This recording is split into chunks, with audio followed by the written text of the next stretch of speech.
من مثل دیگرا عرق ریختم فراوان، نه فرصت بازی نه امکان شادی، نه مکتب رفتن ماندن و نه درس و نه تفریح، نه گل صبحستان مرا هر روز پدر جان.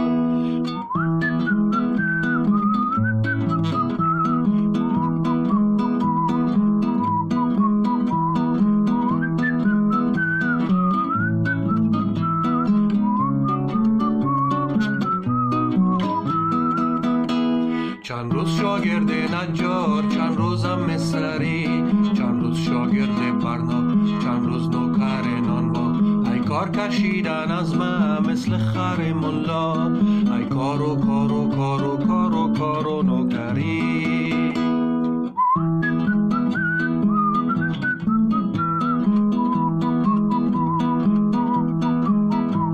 چی خوب میشد لالا جان من سواد می داشتم، نه دوای خلیفه نه منت رئیس، چرا که دهی دنیا از کل چیزایش فقط انسان خالق خود و کار و زندگیست.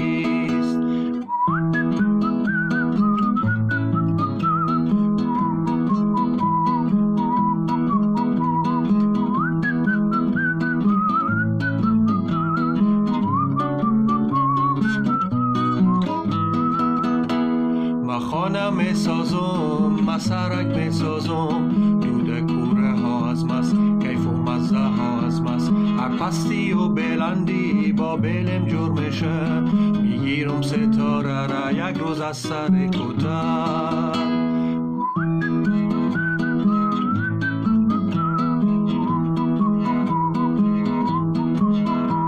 کی میفهمه مثل من زبان باداراره، وقتی قمانده میتن وقتی که دو میزنن، از من کار میکشن ولی پر از نفرتن، چرا که من استادمشون بر علیشان.